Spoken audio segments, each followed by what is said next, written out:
Welcome into OutKick the show. I am your fearless leader, Clay Travis. I hope all of you are having phenomenal Wednesdays. Things are going great here. We got a lot of topics to dive into. I think you guys are going to enjoy them. And let me go ahead and give you a rundown here. We're going to talk about the Kansas City Super Bowl shooting. Sports media goes silent on gun violence. JJ Reddick says sports fans have no interest in X's and O's. Fubo is suing to stop the sports tier package involving Fox, ESPN, and Warner Brothers. Trump verdict, I'm telling you, if you can, you live in New York, California, Illinois, and you are watching or listening to me right now, you need to get out and you need to get to a red state. Out of wedlock births surging. And I think it's often tied in with violence. I will talk about that. And Amazon is paying $120 million for an NFL playoff game. Those are all of our topics. But I want to start with more details coming out about the Kansas City Super Bowl shooting. I mentioned yesterday while I was live on the air that they announced they had arrested 2 adults. 2 juveniles have been arrested as well. And now it comes out that one of the guns that was used in the shooting had been stolen. And what you're seeing is everyone is suddenly going silent in sports media. Almost no one is weighing in saying, oh my goodness, let's talk about gun control. Let's talk about getting guns off the streets. It's just silence because the individuals that have been charged now, 2 juveniles and 2 adults, all of whom, to my knowledge, by the way, are black, is an uncomfortable conversation that the sports media doesn't want to have. And so let's have that uncomfortable conversation. Because we were talking about this some on Clay and Buck, but I think it's important in the wake of the Super Bowl shooting, over 20 people shot, a mother murdered in cold blood, totally innocent, happens to get shot by one of these ricocheting bullets that were being fired in every direction, many kids hit.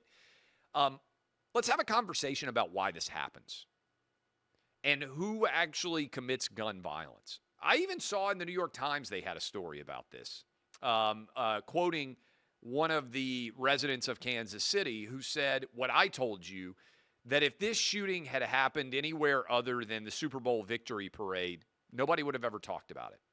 Kansas City set in 2023 an all-time high for murders. Most of you probably didn't know that unless you live in Kansas City or that area. It has never been more violent or dangerous to be in Kansas City in the modern history of that city. How does this happen? How do we get to a situation where only conversations occur when identity politics makes it a comfortable conversation for many people on the left and sometimes for people on the right as well? Look, I used to make a big point of this on OutKick programs. I'm anti-death. I want there to be fewer people who die out there in America. I want your grandma to live forever. I want your sons and daughters to grow up healthy. I want there to be less violence, whether it's using guns or other objects in this country. And I had this conversation back in the day a lot on OutKick, and it made people uncomfortable. When Colin Kaepernick took a knee during the NFL games and said he was protesting police violence against blacks, I said, okay, let's go into the numbers. 75% of people that are shot and killed by police on average every year are actually white, Hispanic, or Asian. That is, they aren't black. Only 25% of police shooting victims are black. And yesterday, we had a big discussion on Clay and Buck about a man named Roland Fryer, who actually did research at Harvard and found that police officers were less likely to shoot black criminals than they were criminals of other races. And he surmised that police officers were aware that they were going to be judged more harshly if they shot someone who was black, and so they were less likely to engage in violence against black people. But I said, even from the moment Colin Kaepernick took his first knee, I said, if we want to have an honest conversation about violence, First of all, I don't think it's smart to do it in uniform at work, whether you work at McDonald's or Walmart or Buc-ee's or the San Francisco 49ers.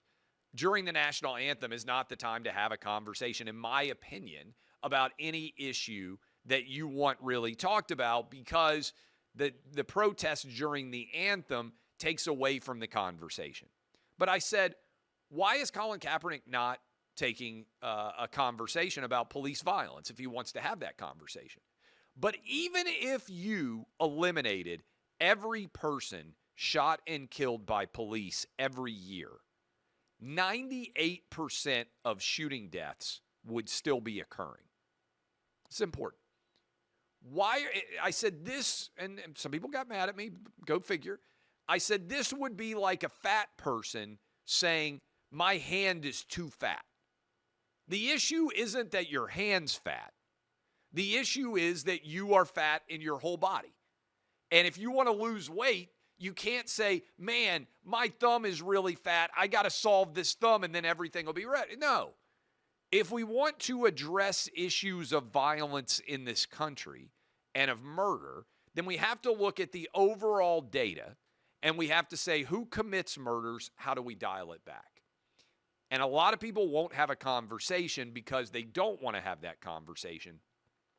The overall murder rate in America is overwhelmingly being committed by young black men, the same young black men that are involved in the shooting at the Kansas City parade. And rather than shine a light on that and say, wait a minute, young black men are around 3 or 4% of the overall United States population, and they commit over half of all murders. If we want to address murders, young black men represent statistically an overwhelming percentage of the violence that occurs in this country. And by the way, most of their victims tend to be other young black men. And people know this. The data is out there.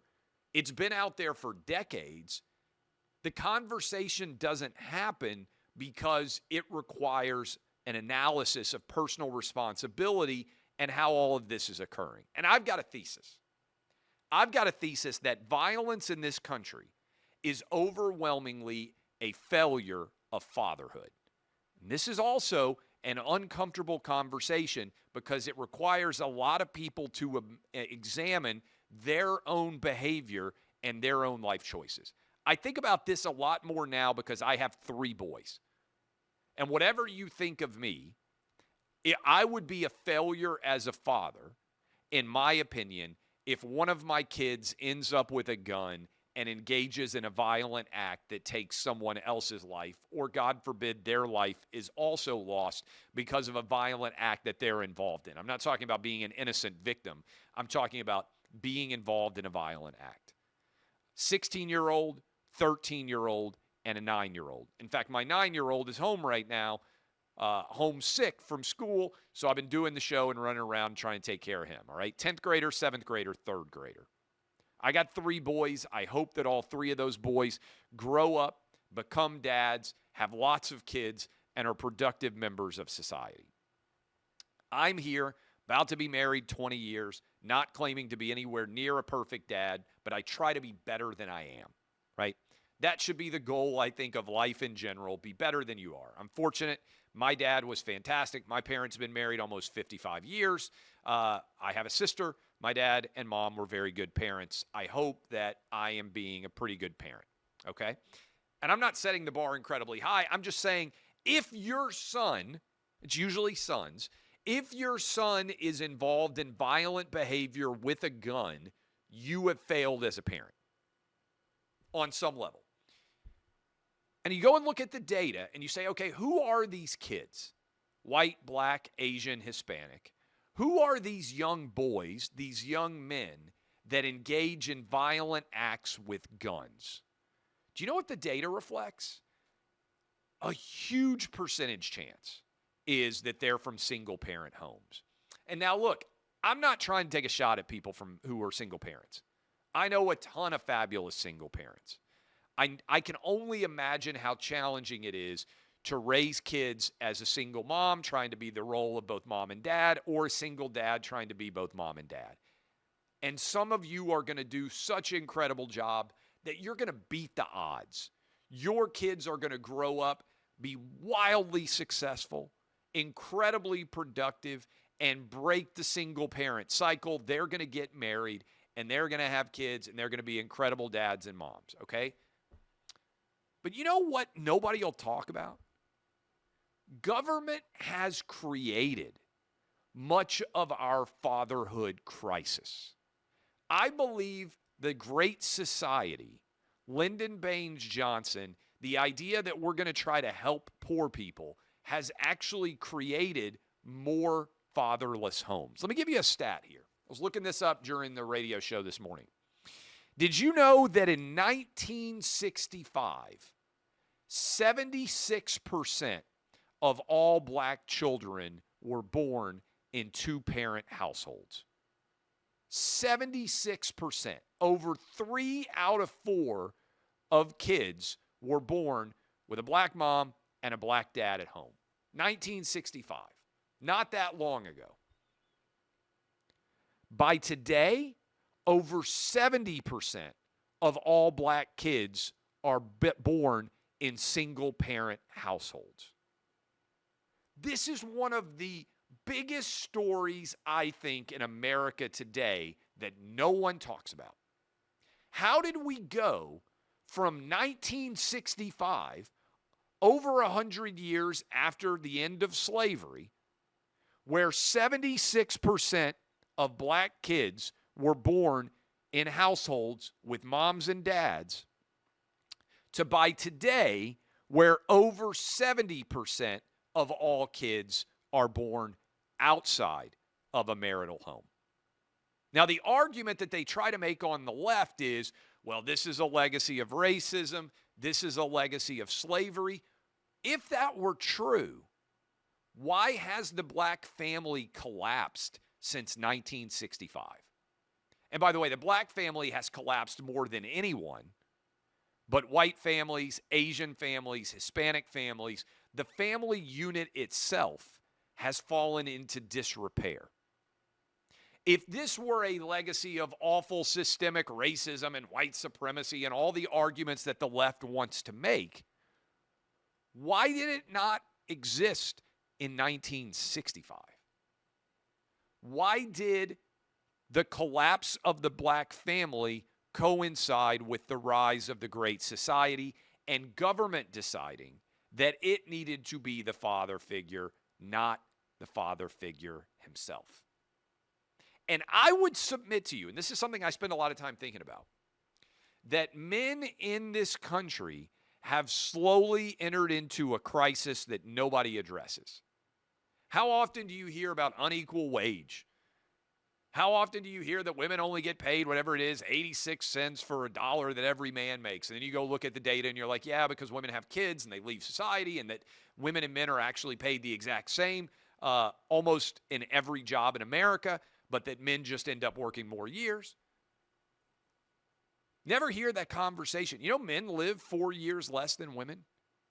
You know, women get 60% of all college degrees right now. You know that women get the majority of advanced degrees. I mean, heck, I was a little bit ahead of the curve. I married my wife who went to law school. But you know, Vanderbilt Law School has more female lawyers graduating every year, including in my class, than they do men. What's going on that men are falling behind and not living up to their roles as the heads of households and as father figures? And by the way, I'm not saying that every man has to make more money than every woman. There are a lot of households out there where the woman may be a doctor and the man may be, maybe he's a teacher, right? And the woman makes way more money than the man, and it might make more sense for the woman from a salary perspective to be the full-time worker, and maybe the man does some of the Mr. Mom roles, right? Or vice versa. I don't really care how the structure exists. I can just tell you that we have destroyed the nuclear family. And I want you to think about this when you think about that shooting that happened at the Kansas City Super Bowl parade. What is going on that mass shootings have become so much more common.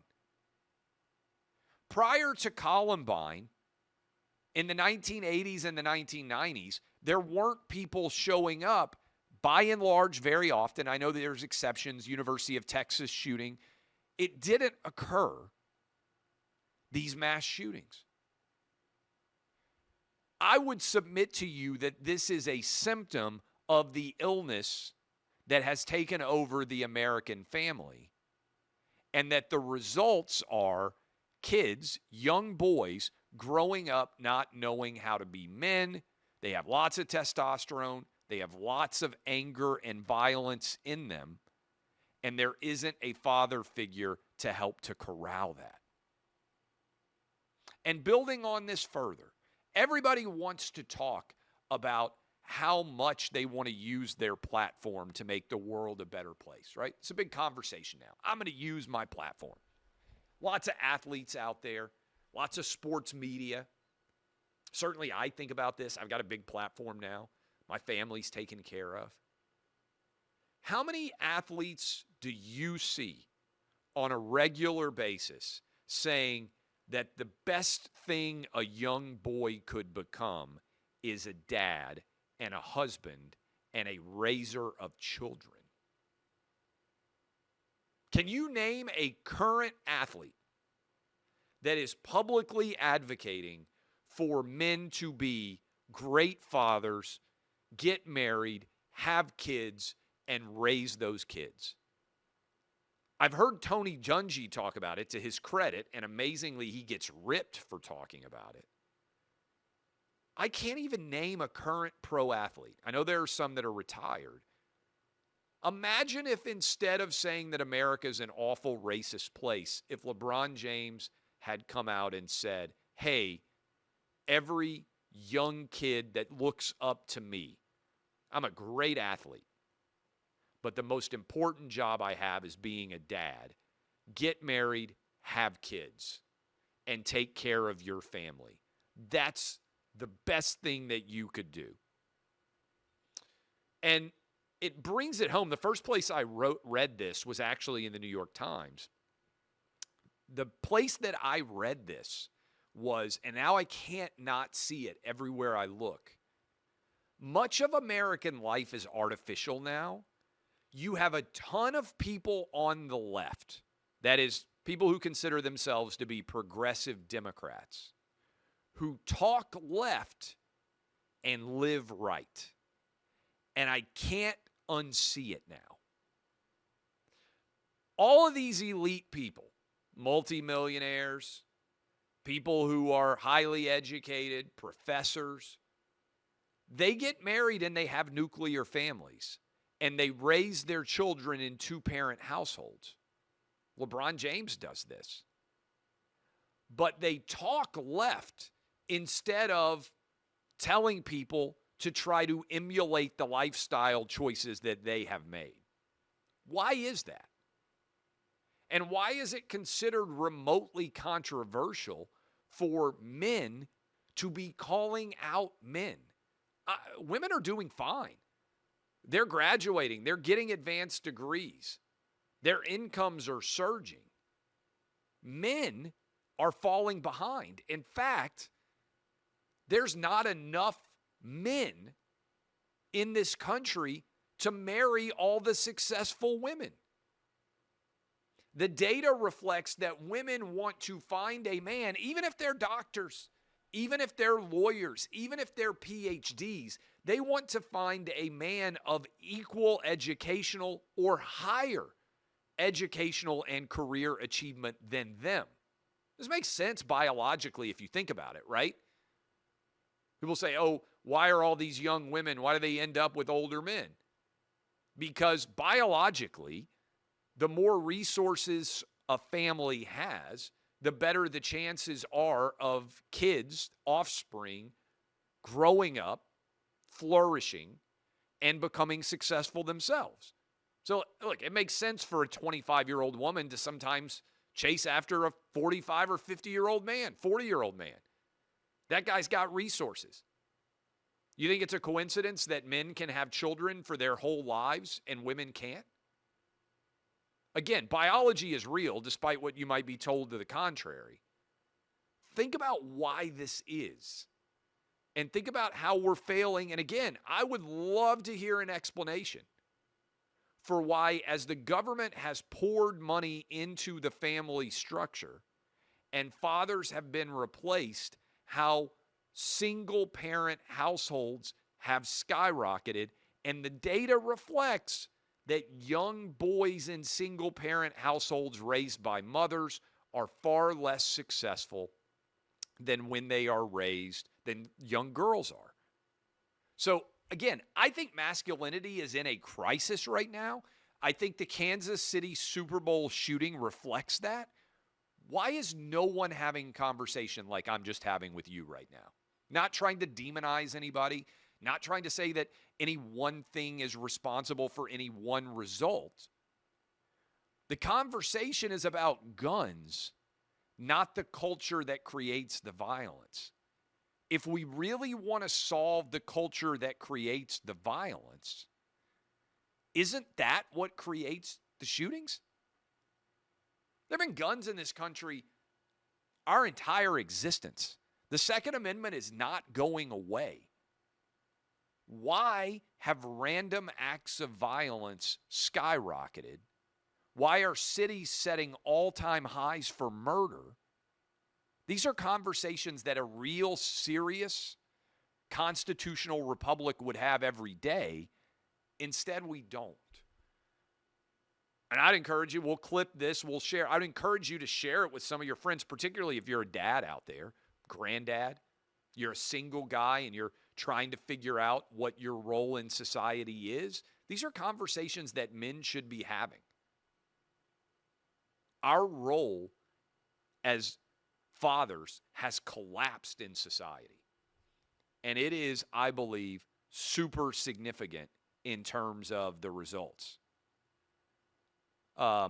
Here's data, by the way. This is from Adam. This is from the National Fatherhood Initiative. Research shows when a child is raised without a dad in the home, they're affected in the following ways. Greater risk of poverty, more likely to have behavioral problems, greater risk of infant mortality, more likely to go to prison, more likely to commit a crime, more likely to become pregnant as a teenager, more likely to face abuse and neglect, more likely to abuse drugs and alcohol, more likely to be obese, more likely to drop out of school. And right now, 17.8 million children, nearly 1 in 4 kids, doesn't have a biological step or adoptive father at home. That's according to the National Fatherhood Initiative. That's a crisis. And a crisis creates costs. And so I would ask everybody involved in sports media that wanted to tweet about the shooting that happened in the Super Bowl parade in Kansas City, why did you go quiet? Why are you not actually having conversations about real issues that matter, that impact things far beyond sports? So that's my reaction to what happened in the Kansas City parade shooting. Again, I think I mentioned this off the top. The gun was stolen. So this idea, oh, guns are the problem. No. This is about something much more than guns. This is about the crisis of masculinity and fatherhood and the creation of kids who grow up to be the kinds of individuals who are willing to fire guns in crowded areas filled with young kids. So that's a serious take. Obviously, I spend a lot of time thinking about it. As I've gotten older and I got 3 boys of my own, I'm trying to think about the future of the country that we're creating for them. Much less serious. Let me fix my chair as I'm sinking here. Much less serious. JJ, look at that, by the way. I got to get a better chair. Can somebody out there get me the greatest chair that will not sink, that will just stay? It's adjustable height, right? I don't want just one height. I want the best chair that's ever existed. So if I sit here and I talk to you for 30 minutes, that chair ain't going to slowly sink where halfway through I've got to go. This is like the best, easiest advertisement on the planet. You give me a chair that I can adjust the height of and sit in that does not sink, and I will sell thousands of them for you. JJ Reddick. JJ Reddick yesterday went after Doc Rivers and said, hey, stop making excuses, essentially. Doc Rivers, this is on you. You're now the head coach of the Milwaukee Bucks. I believe the Bucks are something like 3-7 since Doc Rivers took over, and it's turned into a huge controversy. I saw where Doc Rivers' son, Austin, fired back at J.J. Reddick. Patrick Beverly took a shot at J.J. Reddick, said, hey, your most successful tenure was with the Clippers when Doc Rivers was your coach. What are you talking about? And today, J.J. Reddick came back and he said, I can do a breakdown of X's and O's, and I'll put it up on my YouTube channel, and 54,000 people will watch. But we get involved in my opinion of a coach, and tens of millions of people react. And he said, fans don't want X's and O's. They want, like, the coaching drama. And my answer is yes. Yes, of course. I got, in addition to the law degree, I got a MFA in creative writing. And I've written, I don't know, this book is my 4th published book. But I also have a master's of fine arts from Vanderbilt University in creative writing. And so I've studied narrative. I've studied story. Do you know what the number one driver of every story is? Conflict. There has to be conflict. People want to pick sides. The reason why sports works is the conflict is innate. One team is going to win. The other team is going to lose. When you do X's and O's, that is for football or it's for basketball or whatever else, it's not just that people aren't that interested by and large in X's and O's. It's that there is no conflict. People want to pick sides. We want to be a part of a tribe. Every story requires conflict. It ends, and then they lived happily ever after. But somewhere in the middle of a story, early on in a story, there has to be a protagonist and an antagonist. There has to be something that someone has to fight against and overcome, or else people don't care. There has to be conflict. And so people are like, oh, this is what sports debate shows require. There has to be conflict. No. There has to be a debate. There has to be two sides to a story, at least, in order for people to innately care. Every sports debate that is really at its essence is really just about a conflict between two different sides, right? Who's better, LeBron or Jordan? The conflict is which of those guys is better. You take a side, I'll take the other side. Who's going to win a game? The conflict is who's going to win a game. Should Pete Rose be in the Hall of Fame? Who was more responsible for the Patriots dynasty, Brady or Belichick? Is Mahomes going to be better than Brady one day? If you don't have conflict, no one is interested. Every presidential election is effectively a storytelling contest, and the conflict is embedded. Who is a better steward for the future of the country? And so I guess maybe this is just a sign that people don't really understand story. But yeah, J.J. Reddick's right. This is not unique. The data reflects that people want conflict. And so almost every story that I give you, it's going to be a choice. Hey, here is what the conflict is. Here is what I think is the solution for the conflict. Here is my argument of who's in the right side of the conflict.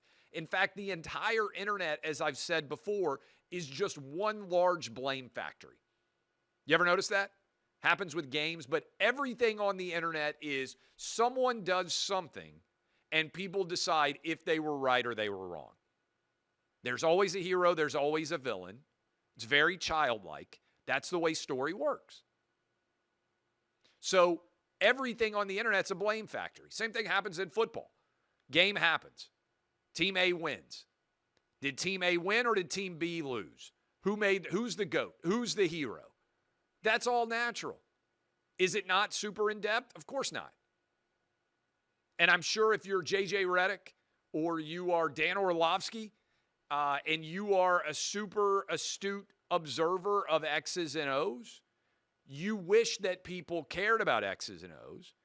But every time, what is it? ESPN does that multicast. And when they put the multicast on, most people don't want X's and O's. They might have a generalized interest in why something does or does not work, but they want the drama. That's why I was kind of relieved. What was the biggest story coming out of the Super Bowl? Would have been Travis Kelce versus Andy Reid. Ended up how much Taylor Swift was shown on television. Again, you can be upset. Ratings are always going to follow conflict. And conflict oftentimes has a negative association with it. But conflict is good. The absence of conflict is actually totalitarianism. It is, you're only allowed to have one opinion. Alexei Navalny in Russia, if Russia was a fully healthy, functioning democracy, Alexei Navalny versus Vladimir Putin would create conflict. The resolution of the conflict through voting would create clarity, which would allow the nation to fully heal, right? Trump versus Biden, I don't have any issue with Trump versus Biden. My issue is they're trying to put Trump in prison for the rest of his life. That's not a free and fair election. When you are president and you are trying to put your chief political adversary in prison for the rest of your life, or you're trying to bankrupt him. So all of this, and by the way, let me say this. Trump's going to have to pay over $400 million to appeal the E. Jean Carroll verdict, as well as the Letitia James going after the Trump organization. I am talking to you right now in Tennessee. There is no state income tax in Tennessee. In New York and California, the state income tax is around 15%. If I made $1 million a year, frankly, I make a lot more than $1 million a year, but if I made $1 million a year, I would be paying roughly $150,000 for the privilege of living in New York or California. I don't have to pay that in Tennessee, Texas, or Florida. 3 southern states with no state income tax. If you have assets right now in New York or California, I would submit to you, sell them, get out, and move to Tennessee, Texas, or Florida.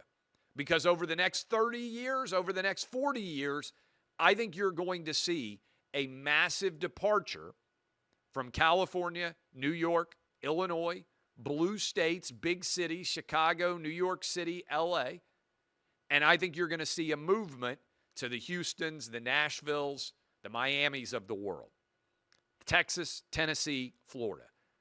If I had to buy stock in 3 states right now, it would be Texas, Tennessee, and Florida. Because the more money you make, the more you save by making one of those 3 states your home. Doesn't mean you can't travel to New York City. Doesn't mean you can't travel to LA. Doesn't mean you can't travel to Chicago. Base all your companies here, red states, where you're not going to have crazy political people coming after you over trying to take away your assets like happening to Trump. You can still go visit. You can still go see a Broadway play. You can still go out to the Santa Monica Pier. You can still go walk around Chicago, go watch a game at Wrigley Field. Don't make them your homes. Get out while you can. Blue cities and blue states, that combo is a bad one. And it's only going to get worse. And the more money you have and the more success you have, the more of a target you become for taxation and potentially for persecution based on your beliefs. Come here, Tennessee, Texas, Florida, make them redder, save a massive amount of money, raise your families here. I love it. I'm telling you, it's not a bad move. Fubo suing. Fubo is a streaming service that has tried to attract sports fans. They have filed a lawsuit against Fox, ESPN, and Warner Brothers, arguing that the trio, what they're calling Spulu, I think, right? Sports Hulu, the trio of sports rights that are offered there is a violation of antitrust law, and that Fubo, whose stock I believe has dropped 20% since the announcement of this organization, has not been allowed to compete on an even playing field. Tied in with this, I saw where Apple has announced a new scoreboard which will allow you to more easily transition to streaming services and watch games. This is the die is cast here, guys. Apple, Amazon, and Netflix, maybe Disney if they hang on to ESPN, are going to have every sports right in the next decade. I think that somebody's going to buy Fox Sports. I think that somebody may buy ESPN for their rights. I think that somebody may buy Warner Brothers, Paramount. All of these entities that have sports rights, a lot of them locked up for a decade, somebody is going to go buy them. And, I mean, I told you, I think one of my predictions for 2024 was that Apple buys Disney. It's not a shocker. I think that's where we're headed. And I question whether the legacy outlets, the Foxes, the ESPN, and the Warner Brothers, are going to be able to launch this new sports streaming service going forward. A couple of other things that are out there. Speaking of Amazon and Apple owning everything, Amazon is reportedly paying $120 million for an NFL playoff game. That game last year was on Peacock. I believe they paid $110 million for it last year. They said, if I'm remembering correctly, Comcast/NBC said 2.9 million people signed up for this. Now the playoff game is going to cost $120 million, and it's going to be on Amazon, which has Thursday night football. What stands out to me about this? This is all a prelude. Some of you are going to think I'm crazy, but I'm telling you it's going to happen. I believe at some point in your life, the Super Bowl is going to be streaming, and you're going to have to pay for it. It's not going to be on free television anymore. It's going to be on Amazon. It's going to be on Apple. It's going to be on Netflix. It's going to be on some streaming service, and all of you are going to have to pay for it. Pay-per-view Super Bowl is coming. Some of you are going to say there's no way that's happening. 2024, I bet it happens by 2036. Save this video to the extent that we still have video in 12 years. I think the Super Bowl on pay-per-view via one of these streaming services is going to happen. That's why they're putting the playoffs on. That's why they're testing it now. They've got to develop the infrastructure and the pipes to be able to handle 120 million some odd people watching it. There's money to be made. It's going to move to streaming. I think they're locked in for the next 10 years under the existing Fox, ESPN, CBS, and NBC rubric. The next version of the NFL rights package, the Super Bowl, will be on streaming television. And I say streaming television, I mean on Amazon, on Apple. And by the way, save this too. If I were running Amazon, I would go try to buy Fox Sports right now. If I were running Apple, I would go try to grab a lot of those assets that ESPN and Paramount, CBS, and Comcast, Universal, and NBC have. But to me, geez, like Amazon buying Fox Sports feels like a complete no-brainer to me. You could buy the lot. Again, this is assuming that they would sell it. Maybe they wouldn't. But it feels like a total no-brainer to me, given the assets, World Series, NFL, NASCAR, all of the great assets that Fox has. Roll it in as a part of Amazon. Buy Fox. Put all of your Amazon programming on the big Fox network. Advertise it. Lots of shows that people haven't seen. Look at how many people suddenly saw Yellowstone when they put it on CBS. It's a no-brainer. And Amazon's sitting on piles of cash. That's why I said I think Apple would buy Disney. Joe Biden's Department of Justice is not allowing, and their Federal Trade Commission, Lena Khan, not allowing a lot of mergers. They're arguing that everything almost is antitrust. We talked about this with JetBlue and their attempt to buy Spirit. But to me, from a pure business perspective, this is a no-nonsense, 100% certainty. And by the way, if I were running Amazon, I would also buy like DraftKings or Fanatics or someone like that and roll all of that in as a part of the new ownership structure that I would put in place. So there you go. Multi-billion-dollar idea for all of you for free. And I hope you enjoyed the show today. We obviously talked about a lot of different serious related topics. If you enjoy it, share it, go subscribe. The OutKick Show. This has been OutKick the Show. As always, I say DBAP unless you need to SBAP. I will see you guys tomorrow.